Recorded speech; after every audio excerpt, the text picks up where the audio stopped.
Greetings, my name is Jack York. I'm one of the founders of It's Never Too Late, IN2L, and I'm delighted to be a part of the virtual Colorado Gerontological Society conference. Our company is based in Colorado. We've been around for 21 years and been good friends with Eileen during that time. And like everyone else, she's getting creative and the organization's getting creative with this virtual conference. So IN2L has been around for 21 years. Our mission and our passion from day one is to keep older adults connected through technology. Our focus has primarily been folks living in senior living communities. What I'm going to be talking about today is relevant for whether you live in a community or live at home. We're all about just trying to show you some examples and ways to stay connected. So I'll get rid of my mug as I walk through the presentation. And it's all, again, about staying engaged through technology now more than ever. And isn't that the truth with the whole pandemic and everything that we are having to deal with? So the issue of engagement, I think it's always been a big deal. A lot of people live at home, but they still can be lonely if they're not connected to any kind of outside friends and family. But all of a sudden with the pandemic, I think it's catapulted to really just a huge issue on so many levels. People aren't able to go to senior centers or adult day programs or whatever it may be. It's obviously difficult to travel. You want to be cautious when you're with your friends or family.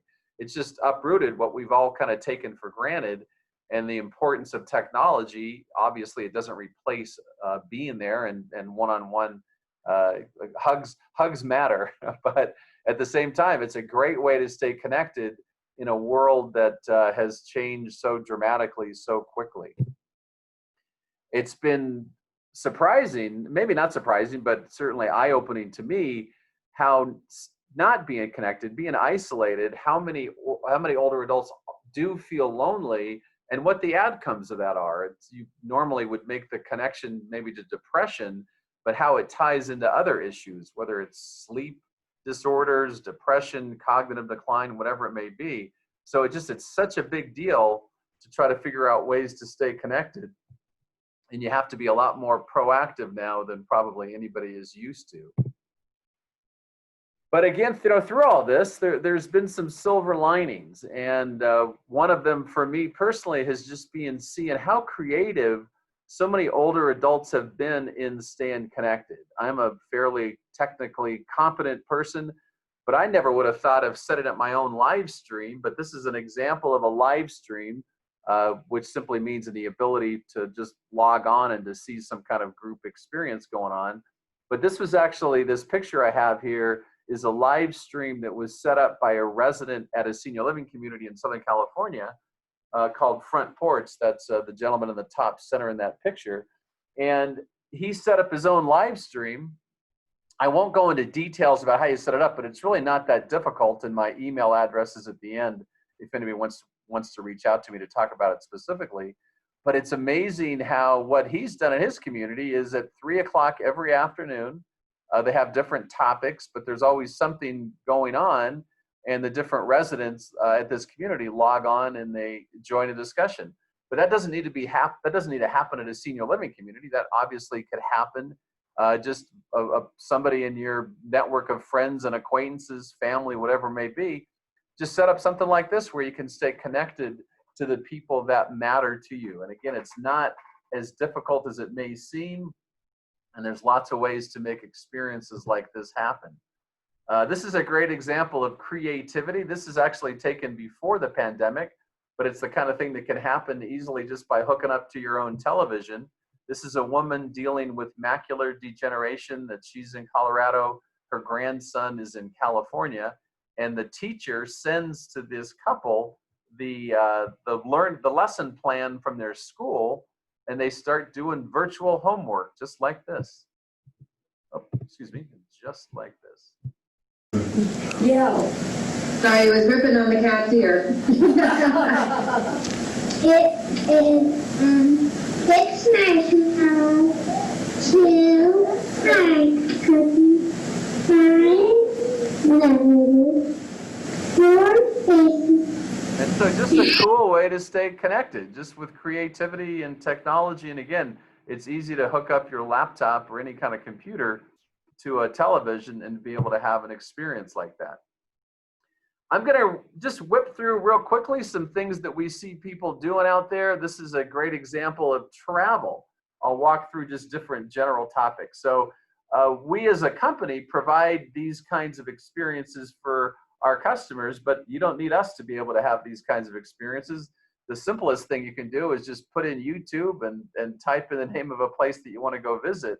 But it's amazing what's out there online and different organizations and people and content and things that are available to kind of recreate a travel experience when it's difficult to travel right now. So Rick Steves Europe, he's got all kinds of content. He's been a partner of ours over the years. We recommend his content. But again, just going on the internet provides you all kinds of experiences.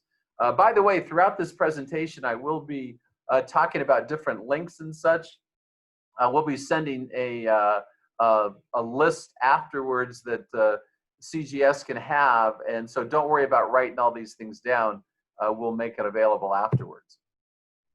So from a spirituality standpoint, obviously people have been disconnected from their houses of worship, and it's amazing how many communities or how many churches, synagogues are setting up online streaming services that you can just reach out to your local church and find out what they have available. Chances are they'll have something. There's also great national resources, live stream sermons from Our Daily Bread, the link here to Utmost. That's more of it's kind of non-denominational, inspirational content. Rosaries, again, just so much content that's out there. It's remarkable, and a way to keep spiritually nourished through a time when when it's difficult to sometimes get that in your normal way.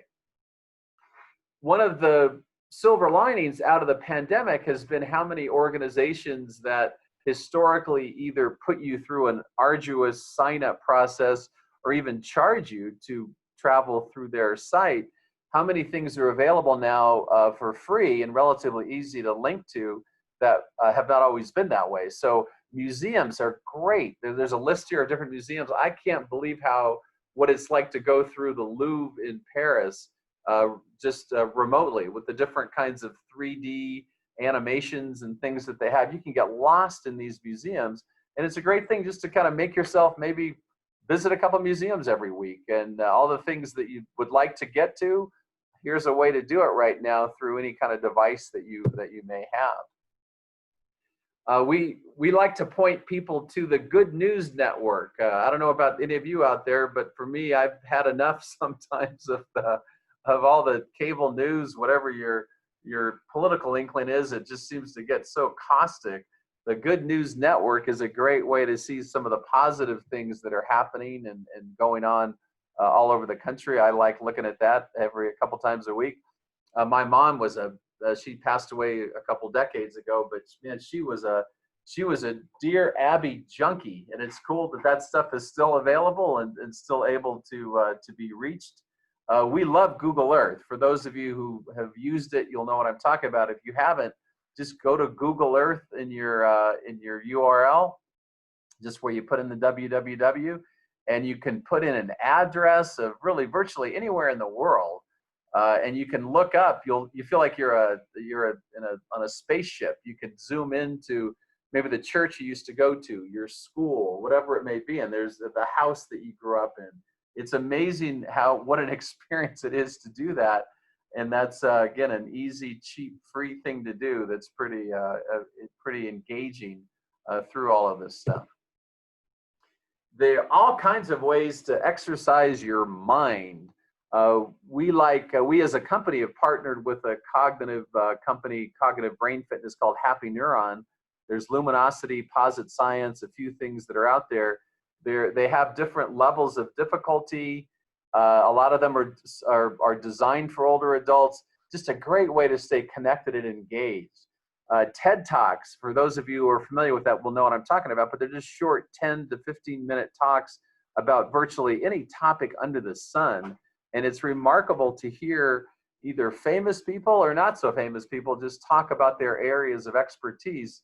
And all of a sudden you can become another silver lining through the pandemic. You can become incredibly well versed in all kinds of topics and such that you may not have been accustomed to before all of this isolation. Again, most of you, if you're watching this, you probably know about some of these things, but there's so many different ways to stay connected to friends and family, Skype and Zoom. Be careful of some of these things because sometimes they try to upsell you into something that's a monthly subscription, and most of them have pretty robust free offerings. I put a couple of things here at the end of this slide. Marco Polo is a great way. It's primarily designed for a smartphone, but it's a really easy way to send videos to your friends back and forth. I use it all the time with a whole bunch of people I know all over the country. And then House Party is it's also either can be used on a phone or a computer, but it's you're playing a game, whether it's Trivial Pursuit or cognitive kind of fun quizzes and puzzles and such, or whether it's the games that you draw things and stuff like that. But what's unique about it is that while you're playing the game, you're physically looking at who you're playing with. So I have 3 kids in their 20s, and usually once a week we're playing House Party or something else like that. That is a great way to stay connected. So lots of tools out there. I'll talk at the end about the importance of getting some training on these things. Again, we do work a lot with senior living communities. It's creative to see what they've been doing. Christian living communities here locally, they just have taken their exercise classes outside. A lot of them have opened up things that you can do if you're in the community and participate in some of these things like this that are obviously appropriately socially distanced. You see entertainers in the staff of these communities just cranking out and singing and doing all kinds of fun stuff. A community in Nebraska is even got horses coming by and saying hi to the residents that can't all get out. So again, it's difficult. It's so difficult and it's painful, some of the experiences that are happening for people, but it's also cool to see the creativity that's out there. This is something that's been done at a senior living community here locally at Claremont Park, also part of Christian Living Communities, but they have a virtual cooking class. And again, they've opened that up to some of the non-residents, but there is all kinds of things that you could be learning to do if you do searching for these different live streams and things that are out there. There are an incredible amount of resources that are available all over the internet. Again, don't worry about writing these things down. We'll be able to get you a link afterwards that shows you where they are and lets you open up to get to them. An organization that we like, kvannorman.com. She is in Montana, but has all kinds of exercises and all kinds of links and things you can do and video clips and such that are designed to keep people moving around and just staying engaged through this whole pandemic. But there's so many, like I was talking museums before, there's concerts galore, National Geographic, different kinds of virtual tours you can take from gardens and such. You honestly, and again, I don't mean to be flippant about any of this being that it's good what we're going through, but if you do leave yourself open to different kinds of virtual experiences, it is amazing what is out there. Spanish movies, French movies, learn a language, whatever that may be. Virtual field trips. You can feel like you're 13 years old again on a bus going out to take a virtual or taking a field trip. So again, it's amazing what's out there for folks that are willing to kind of jump off a cliff and do that. So again, I'm kind of being assumptive in this presentation about that people are watching this do have some kind of computer literacy. If you don't, or if you need help, a couple local references. Matt Monroe is a good friend of mine, a company called Groovy Tech that's all about training and keeping seniors abreast of what's going on. They'll do all kinds of virtual training for you, whatever kind of computer that you have or smartphone. Senior Planet has local connections. CGS may be able to point you to some senior agencies and other kinds of training that's out there. But it really is a big deal to get training. There is options that are available. And so just wrapping up, this whole issue of isolation, it's definitely not going away. And I think that some of these tips and tools and things that are out there, it really is it's an opportunity to expand what you're doing. And like I said before, I don't want to come across to be flippant about how difficult these times are, but there's really positive things that are out there and ways to stay connected. Like I said, I have 3 kids in their 20s. One's in Washington, D.C., one's in Louisiana, one's in California. And we are as connected as we've ever have been through these kinds of tools. So if you can put yourself through the pain a little bit of learning how to use some of them, I think you'll be walk away very excited that you're doing it in different ways to stay connected. So maybe that's a little too blunt to say there's no choice but to embrace technology, but I think it's fair to say that your experience will definitely be enhanced if you do jump off a cliff and do that. So just in wrapping up, stay safe, wear your mask, socially distance, do all the things that we know we should be doing. Hopefully things will get calmer sooner rather than later. If you have any questions for me from this webinar, or you want to learn more about other opportunities, feel free to reach out to me. My email's right there.